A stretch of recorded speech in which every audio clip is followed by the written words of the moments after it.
in college, I planned my whole life so I didn't have to get up before noon. And so it took me 10 years to break that habit. And breaking that habit was a major contributing factor to getting through the senility process. If I get up at 3 in the morning, take a bath, take a walk, feed myself. But if we want to do something, there's nothing we can't do. And I've seen that in myself. I'd like to add one quote. जिंदगी जब तक रहेगी, जिंदगी जब तक रहेगी, फुर्सत न होगी काम से. कुछ समय ऐसा निकालो, प्रेम कर लो श्री राम से. I want to translate for him.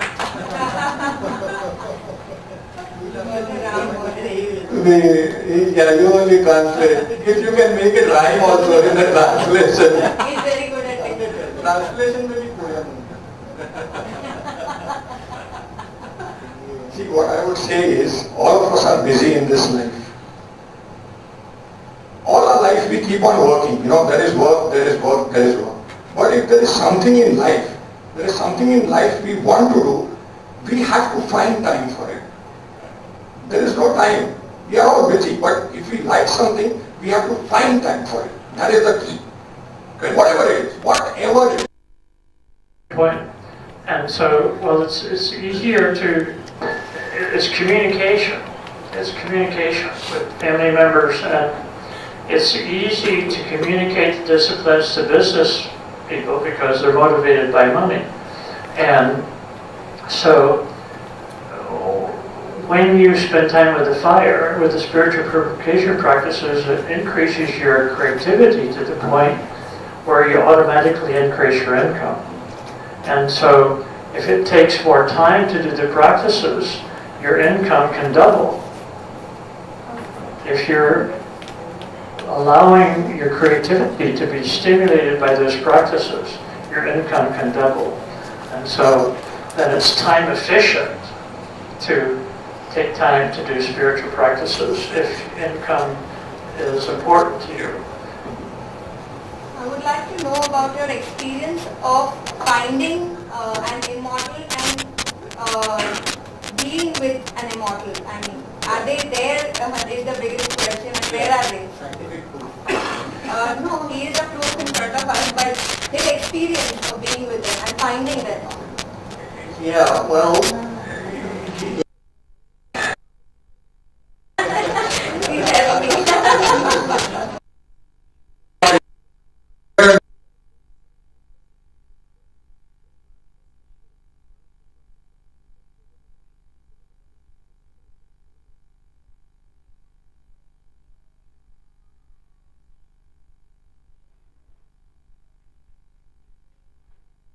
And I said, I want to meet him. We haven't met him yet, but we're on his trail. And so then, when you meet one immortal, you have a tendency to become aware of other immortals. And after a while, you have more immortals than you can talk to. And so, the Babaji was the first immortal that I met. And then I met, I may have met Deathless Baba. Any of you know of Deathless Baba? You've heard of him? Well, he was about 380 years old. On one of my trips to India, I spent time with Indira Gandhi, and Indira Gandhi knew Deathless Baba and consulted him on certain issues and stuff. And I met people whose parents, grandparents, and great-grandparents were all devotees of Deathless Baba, and he actually has birth records. That gets us into another interesting angle, because I met Deathless Baba several times.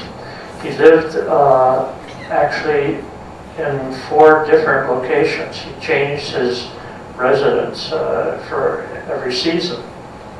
And during his last years, however, he spent the whole year near Vrindavan. and he lived on a hut that was about, well, it was higher than about the height of this roof, and he slept and spent most of his time in that hut. And when I went to see him the first time, I had to sit at least 50 yards away, and he had a devotee that would run messages and answers and questions back and forth. And so that was the way that he handled what I call emotional energy pollution. I mean, his body was probably as sensitive as mine was after I survived senility, and so he solved the problem by just not being around people, being at least 50 yards away. And so I met him in the 70s, and he died in the early 90s. And I studied his death and noticed that he died of symptoms that rebirthers heal all the time. And so it was a big tragedy, but when I met him, he thought all Westerners were spiritual idiots. And so there wasn't any chance of him learning rebirthing from me, which probably would have saved his life. But I have only two devotees in the world. One is a very sophisticated Indian Brahmin who became my devotee in 1977, and a German woman, which some of you met. And I'm not excited about having devotees. They're too much trouble. But this Indian Brahmin man traveled with me on all my immortal hunts. We were immortal hunters, and he went with me because he spoke local languages and was tremendous help, and he had the same interest.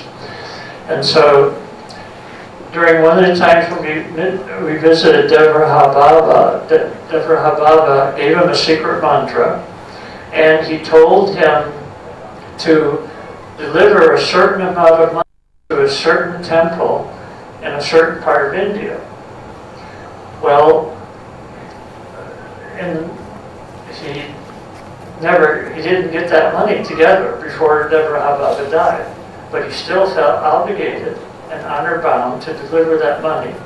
And so he delivered that money a couple of years after Deathless Baba. In the meantime, he moved to the United States, he became a jewelry dealer, etc., etc. And when he delivered that money to the temple, the priest of the temple said, "I can't take this money, but you have to go to another location, which was just a few hundred yards away, and deliver the money to this guy." And so he went and delivered the money to this guy, and this guy told him the mantra, the secret mantra that Deathless Baba gave him, and he told them about all their conversations and thanked them for delivering the money. And so he found out that Deathless Baba had a devotee who wanted to leave his body, who was in his 20s, and they made an agreement, and Deathless Baba let go of his old body, and he took this young body. Well, the interesting thing about this story is that he died in the 90s, and my devotee, Vinay Shukla, had a picture of him in his new body. And then he visited him a few more times. When he goes to India, he often visits him. And he had a picture of him 10 years later. The amazing thing is that the picture 10 years later looks like his old body. So, if you think about that, reincarnation is not all what it's cracked up to be. And whether we reincarnate through birth or whether we reincarnate by taking another body, the image of our old body gets recreated in a new body. And so that kind of motivates you to master your body.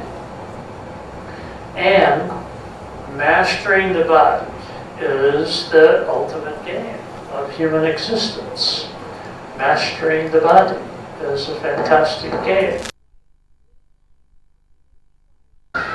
he can be highly motivated to do that. When we master the body, we can dematerialize, rematerialize, or we can ascend into heaven without going through death.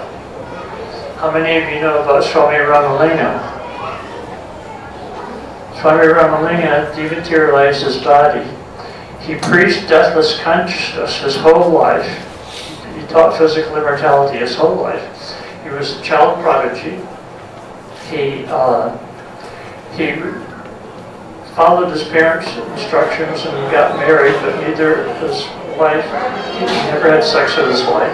Both he and his wife were dedicated to renunciation. And in 1864, he had a light body that had no shadow.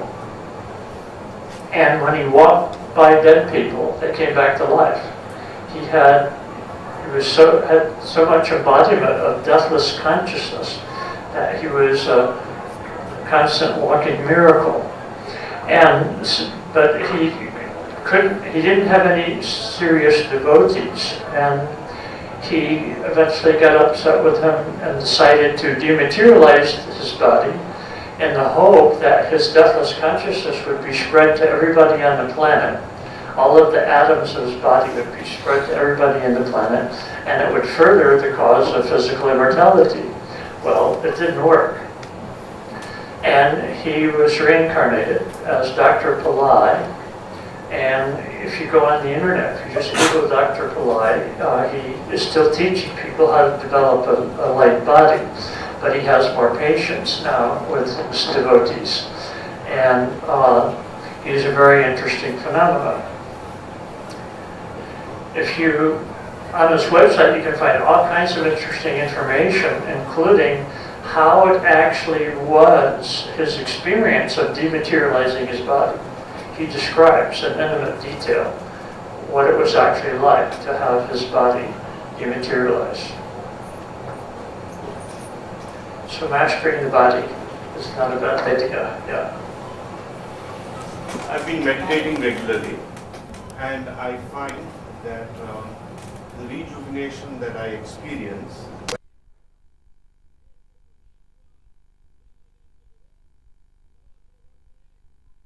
bathe the way you are recommending in terms of soaking myself in the tub, but I do bathe twice wherever I am at whatever time. I exercise regularly and I try to eat better, but what I have found is that meditation rejuvenates me tremendously. Yeah. What is your understanding of or comments on meditation versus purification in the way which you have just described? Right. Yeah, well, ultimately, it is possible for the mind to master the elements. And so you're on the path of using the elements as a supplement to your meditation in order to make life more pleasurable. And the purpose of a spiritual purification technique is not to make you miserable, it's to enable you to feel good more of the time. And so that's the motivation.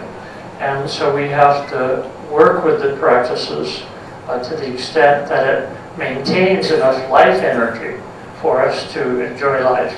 And as we continue to work with the practices, our life energy keeps getting stronger and stronger and stronger. And the paradox, and see, this is the way physical immortality got lost after Rama Sita. The paradox is that the stronger your life urge is, the less need you feel to do the practices. And so as a result, you start neglecting them, and you keep neglecting them, and after a while, you lose your life energy. And so it has cumulative effects on both sides. And we haven't developed an educational system in the human race that gives people that wisdom. And one of the ways I express it is that earth, air, water, and fire can clean the mind more efficiently than the mind. And for the mind to know that is the supreme wisdom of the mind. And so the mind has to know its limitations. And once we know our limitations, once we crash through our limitations and expand ourselves and burn out, then we just get another barrier on our limitations. And so we have to learn how to have enough spiritual practices to maintain our life energy so that we can develop a lifestyle that accomplishes our goals and enables us to really enjoy life. What about drinking water? Yeah. Well, there's a physician in the United States that experimented with drinking water. He asked all of his patients to drink 2 liters of water per day, and over 60% of them healed all their diseases. And so drinking high quality water is also part of the picture until we learn how to do that altogether. There is a young couple who became breatharians. They gave up food and water, and I have several friends that don't have any food or water, including in Nepal. And I've learned about lots of them. A young couple in their 20s, they became breatharians for a few years. They got married and they decided to have a baby. And so the mother went through all the pregnancy without any food or water. Yeah. And I heard that the baby was at 1 year old, had not had any food or water. On a silence camp, and we didn't eat food for 5 days. And in the first 2 days, I thought I was losing my mind because I wasn't used to not eating food. But on the 4th day, the experience was as being one with nature, God. Yeah. That was the type of experience I had. So does it mean that eating less or fasting is a part of the purification process in terms of? Well, the goddess Annapurna likes you to eat, right? And the Bhagavad Gita says that God created people to require food. And so having a conscious relationship to food involves many factors and many principles. And so there's the food fantasy idea, there's the habit idea, there's the nutrition idea, all kinds of motivations that cause us to eat food, and becoming conscious of all of those motivations and dealing with each one of them consciously is part of the process of mastering food. Mastering food doesn't necessarily mean giving up food altogether. One of my practices for 40 years has been to fast on liquids only 1 day a week. And Babaji once gave me a fast consisting of liquids only on Sunday and Tuesdays, and neither food nor liquids on Mondays, which I had to do for a year, a 3-day fast for a year. And so I learned a lot from doing that. But basically, I would like to interest all of you in fasting a week, and I guarantee that if you fast 1 day a week, you'll enjoy eating at least twice as much the other 6 days. I agree fully. After 5 days of fasting, you started appreciating every morsel of food that was. Yes, fantastic. So fasting is an essential aspect of earth purification and developing a conscious relationship with food. Good. Any other questions? Where is Babaji and can we meet him?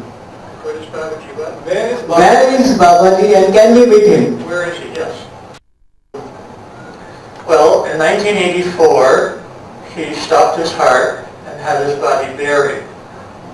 A friend of mine was present shoveling dirt on the body, and she noticed the body was covered with dirt. It all fell in, like the body disappeared. She was the only one who noticed that, so it wasn't a big deal, and I was the only person that she told to, because what happened is that I got a letter. That was February 1984, and in September he wrote a letter. I got the letter at Christmas time, and the letter said, I left the ashram because of the scandals of ashram life, and anybody who's ever lived in an ashram knows what that means. But to the five elements of my body never die, and to reconstitute them is a great experiment of yoga. And I'm live and well in Nepal. And so when I got that letter, I went to Nepal. And I saw him in Nepal. And since that time, I've seen him in more than 2 bodies. And his most popular body since then is known as Desar Maharaj.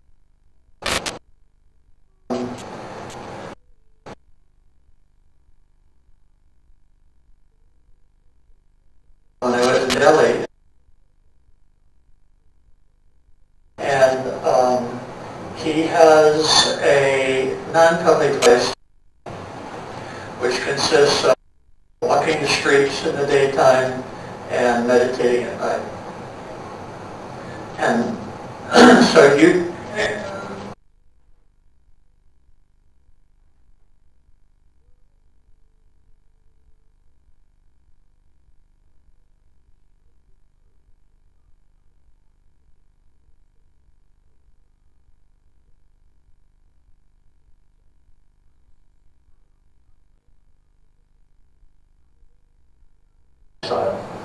but you can meet him if you talk to him about it. He makes an agreement to meet you. If you talk to him about meeting you and he makes the agreement to meet you, then you can meet him. What's his age now? What is his age? Babaji's age now. That body is the body of a young man. His 20s. But what is his age Well, as an immortal?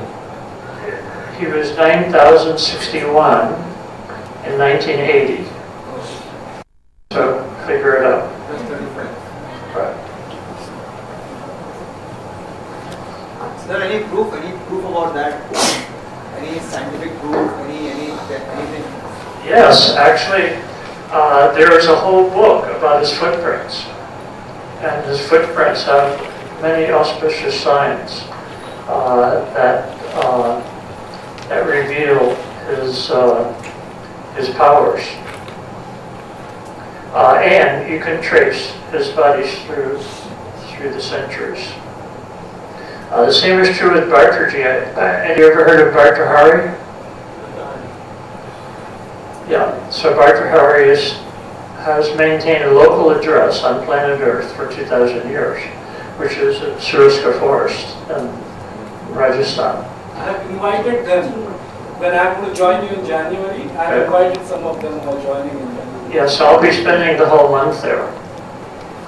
Bhartriji also doesn't have a conventional lifestyle, and he doesn't have a secretary. And you can only meet him if he wants to meet you. And so, but I've done a training there before at his ashram, and people have really interesting experiences. And his nephew Gopichand is also with him, and you can trace them through history also. Bhartriji wrote many books when he was 300. One of the books is on renunciation, and his book on renunciation is the only non-Buddhist book that has been used in the training of Buddhist monks for 1700 years. He wrote a book about citizenship, which is fantastic, and he wrote a book about women. It is the most beautiful book about women that I have ever seen. Every woman, if a woman masters that book, she'll be able to control any man. Which he already is doing. So are you also want to Well, I'll invite you to my 300th birthday and we'll find out. And Bhartriji also wrote a book about epistemology. He wrote a book about epistemology, which is the relationship between our thoughts and their objects, and how thoughts materialize things and dematerialize things. And he meditated on the book, which he wrote for 400 years before he mastered the book. So he wasn't a total master until he was 700. And he wrote about Sanskrit grammar, which is still used today all over India. So Bhartriji is an amazing being. And he manipulated the federal government of India to set aside 100 square miles of his ashram to be a forest reserve. And you have to pay money and hire a guide to go into his forest. He's pretty smart. In fireplace you carry with you the fire, what is it carrying? Which is that we can.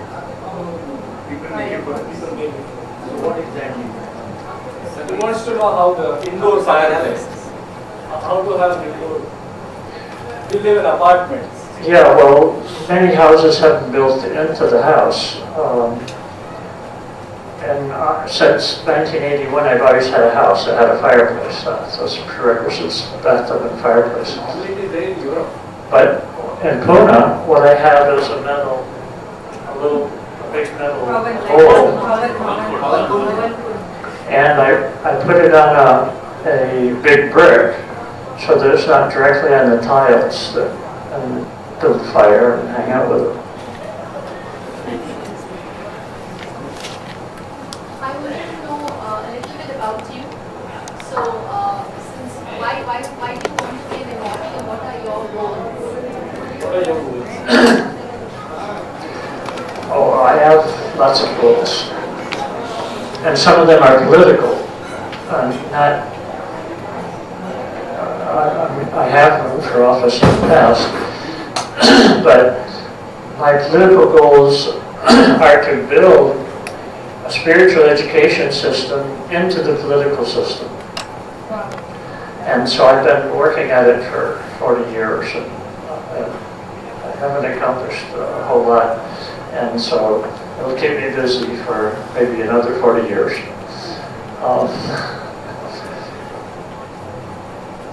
Yeah, and so the basic goal is to maintain connection to the source. And when you're connected to the source, you always feel fantastic. Does being an immortal mean you can't people, like how you are sharing that the Babas and all, the emotional energy doesn't let you be around people, you need to be away? Well, what I found as a result of working with the practices, that there's a balance. That I can be around people as much as I want. In fact, I sometimes I go into the forest and hang out there until I get bored. And then participating in the world and making money sounds like fun. And so I participate in the world and make enough money, and then I can afford to go back to the forest. So it's a question of balance. And if your criteria for balance is feeling good, it's real easy. And so I play with people, and I love solitude. And the balance works really great. You just said being connected with the source gives you happiness. Yes. While you're meditating, are you not connecting with yourself? Yeah, You're going within and absolutely. That's the purpose of meditation. and then slowly it turns with the awareness, one starts looking at life as play, as you just said, which of course I have not reached there, but I'm just saying that making life a play, just as you just said that you would be in the forest and then come out and deal with normal life as if it is a big game. I think the process of meditation could be also taking you towards that, right? The process of meditation, what? Would take you to that goal. Well, it has a tendency to, definitely has a tendency to. And so when you don't spend enough time in meditation, then you lose the joy of life. And so that drives you back to spiritual practices. And so I find that if I do meditation with the fire, or breathing in the bathtub, it's 10 times as efficient as just working with the silence and the space. Can we have access to the books you mentioned, like, someone grammar or someone women or something? Do you have access to these books? Can we read those books? Yeah. You just mentioned. Bhartriji's books. If you go to the bookstore where we went today, they have 3 of them. The women book and the citizen book and the renunciation book. And if they don't have the epistemology,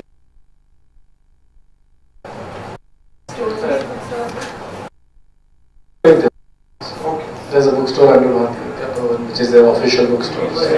One at the Munshi Road. One at Chopat.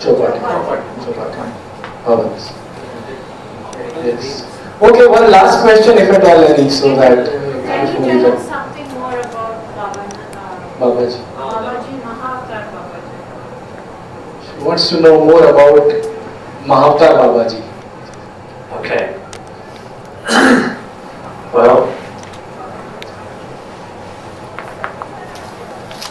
actually, there's 2 major personalities in the world who have the label of Mahavatar Babaji, and one of them is Shiva Yogi himself, who has several.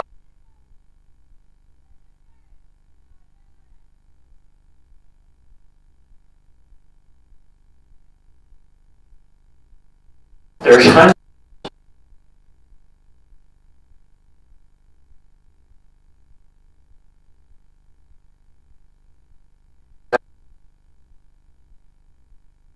of lifetimes.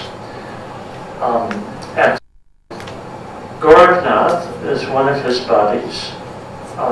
Vashishta was one of his bodies. Hirakan Baba was one of his bodies. Chaitanya Mahaprabhu was one of his bodies. Krishna was one of his bodies. And he's had, at the time of Ram, Ram was not one of his bodies, but Hanuman was an incarnation of Shiva, right? And Shiva in the Ramayana was himself when he was on the mountain, and he put his foot on the mountain and imprisoned Ravana in a prison of stone pillars. And he was Hanuman and he was Vashishta. So he had 3 bodies at the same time in the Ramayana history.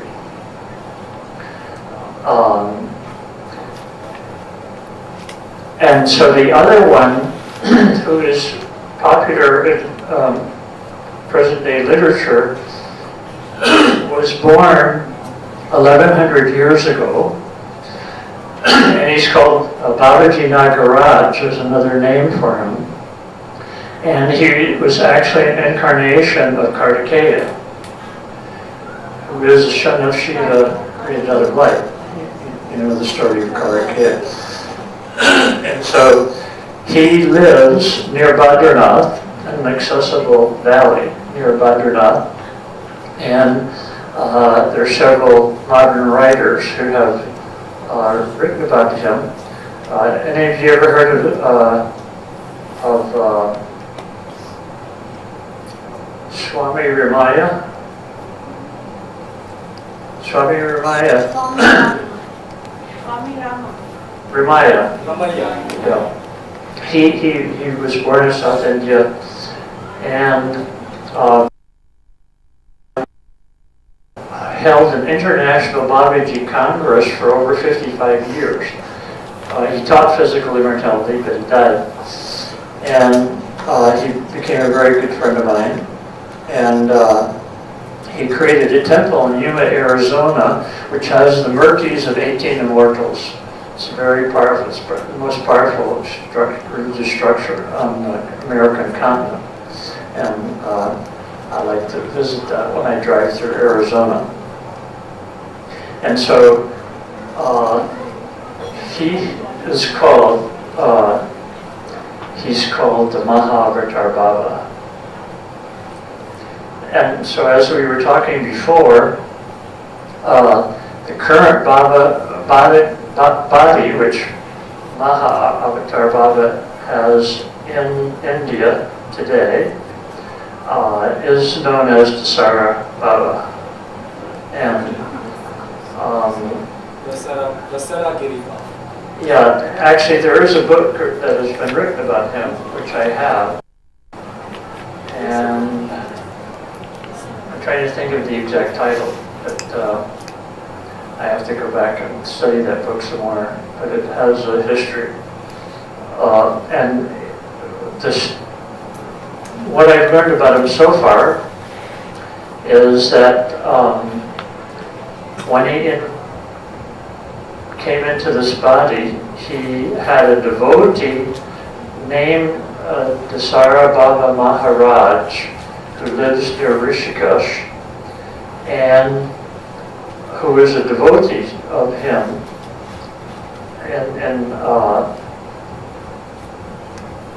in a previous life. And so he became the devotee of Dasara Baba Maharaj, and that's why he's called Dasara Baba. And so I have friends who met him at the Kumbh Mela about 10 years ago, and a couple other friends who met him a few times. And I didn't know exactly what to expect when I made the appointment with him last October and met him in Delhi at the Hanuman Temple. But the pictures that I had of him were 10 years earlier, and I didn't really recognize that body because of the changes that took place in 10 years until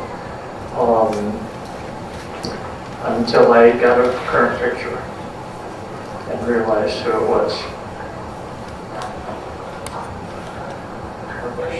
Okay.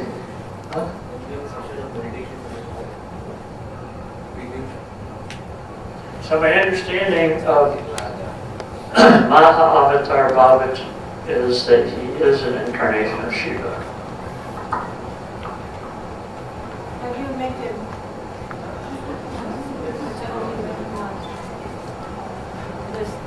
She was asking, have you met him? You mean last year? Yeah. Or when he was in Hirakan Baba? Generally, she's asking, have you been meeting him? Well, yeah, that's an interesting question, because when I met him in actually New Year's Eve of 1977, December 31st, I knew from a friend of mine who had met him and spent 7 months with him that he was an immortal, but I didn't have any concept of Shiva incarnated in human form. And later I correlated that with the biblical history of the main character of the Bible is called the Angel of the Lord. And I realized that Shiva Yogi and the Angel of the Lord of the biblical history is the same person. And so when I met him in 1978, I realized that he was the greatest thing on the planet, and I decided to spend at least 1 month with him every year as long as he was available. And so I did that between 1979 and 1984. And once you get acquainted with his demeanor, it's impossible to compare it to anything that you've ever experienced. And so when you meet him, even though you don't recognize the body, if he has a different body, you know him instantly, because he has a completely different energy and a completely different way of being with people and talking with people. And one of the fundamentals of that is that he doesn't teach with words, he teaches with energy. And actually, Bhartriji also does that. Bhartriji can plant a seed of energy in your soul, and it continues to unravel for months after, and you continue to learn from that seed of energy. So immortal yogis teach with energy, and philosophers teach with words. And when you are around a person who can consciously teach with energy, then you have to stay awake. And you better stay conscious. Okay, Jai Gurudev. No more questions. And if you want to clap, then it better be a nice clap.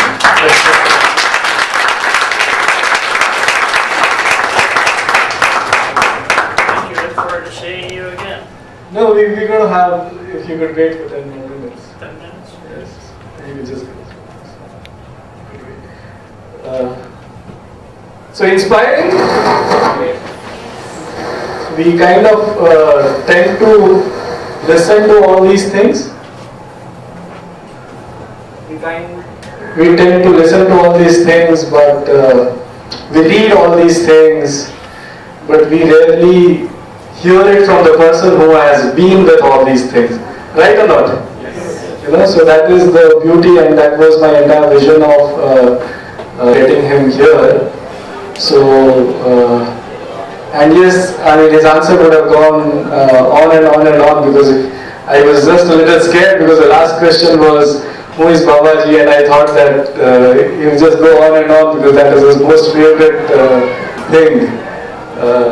Though he didn't mention how Babaji trained Jesus Christ, when Jesus Christ was, if you know, Jesus Christ was missing in the biblical history from the age of 12 to 30. 12 to 30. So 9 out of those 18 years Jesus Christ was being trained by Babaji at Banaras. After which he was once again sent back, and then no doubt Jesus came back to India and apparently died in Kashmir and the other things. And Leonard has many such experiences of, there was once when Babaji and Jesus both visited him together, and I mean, he has lots of stories to tell, but this was just a small, and how he just could not handle the energy when both Babaji and Jesus together visited him, and how when he meditates on some pictures of Jesus, how Jesus immediately visits him, and how his energy body just didn't allow him to ask all the questions he's wanted to ask of Jesus. He was initially almost a pastor, and he was with the church for years together, and realized how Western kept how the Western authorities, religious authorities, so to say, have kept people away from the Indian scriptures, which he finds to be far more authoritative,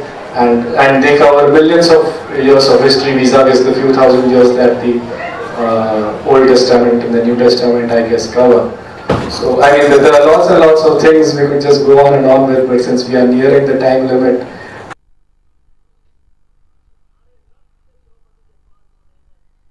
meeting Leonard, you know, I'm carrying on, please turn around. I myself used to believe that, all this, even all our scriptures, Ramayana, Mahabharata, Shiv Puran, whatever, is all mythology, and there is a lot of metaphor in it. उपमा कहते हैं जिसको कि भाई इसका मतलब ये होगा, इसका मतलब ये होगा, etc.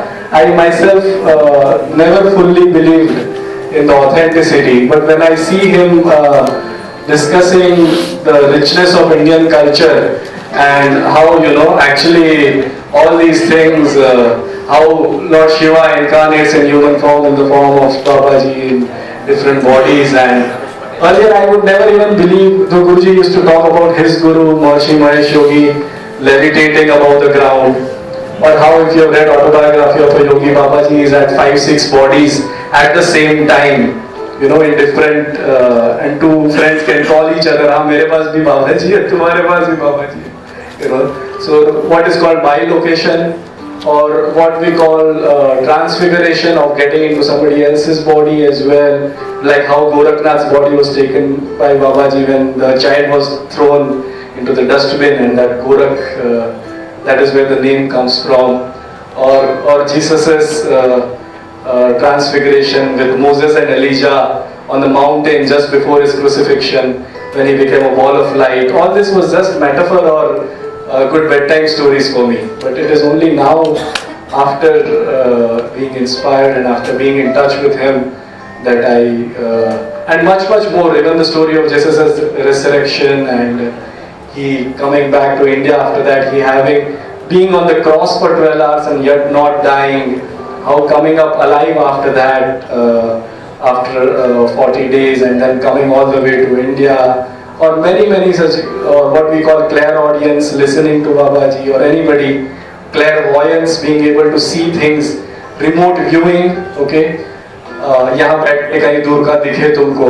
So he has been with all the masters, with all these siddhis, or we have seen our Ganpati Sachidanand Swamiji sitting in the middle of fire. I don't know whether Madhuma, Ajay, all seen that, or materialization, as we say how Satya Sai Baba does, or dematerialization, or of teleportation, of बटुआ अगर घर पे भूल गया और office चले गए तो जरा सोच के बटुआ आ गया वापस जेब में आ जाता है घर से सीधा, that's called teleportation. It is nothing, it is just matter converting itself into energy. It's like a fax machine. In a fax machine, what do? Matter gets converted into electrical signals, goes somewhere else, the electrical signals become matter again. So वो घर पे वो बटुआ पड़ा, it is matter. The master simply converts it into energy. It brings the energy here because energy doesn't take time to travel at all, and the energy is again converted into matter. So see, two things: either you be a purely dedicated person who is full of sharanagati and believe all this, or you be a proper scientific person and understand the science of matter, energy, consciousness, and you believe it. There are only two ways. आप अगर बीच में गए हैं तो आप बीच में ही रह जाओगे जिंदगी भर. Okay? Either be a pure scientist or you be a pure bhakta. Only then, either ways it will work. Okay? Either you begin with logic or you begin with shraddha. Either ways it will work. But most of us are a good khichdi. Okay? We don't go to either that or this.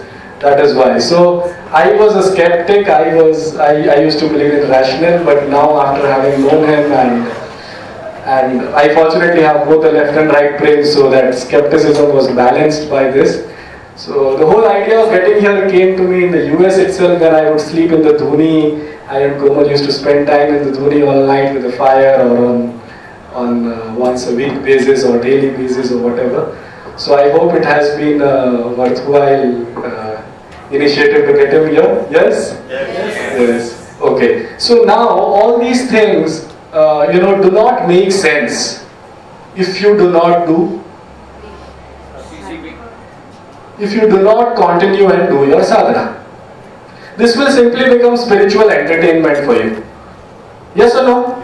It will become pure spiritual entertainment, okay? And you didn't spend all this time, energy, money just for entertainment. And if you spend time with Leonard and if you waste away this opportunity, I think it's a huge loss. Yeah. So, would you all want to carry on with whatever disciplines you have learned? Yes?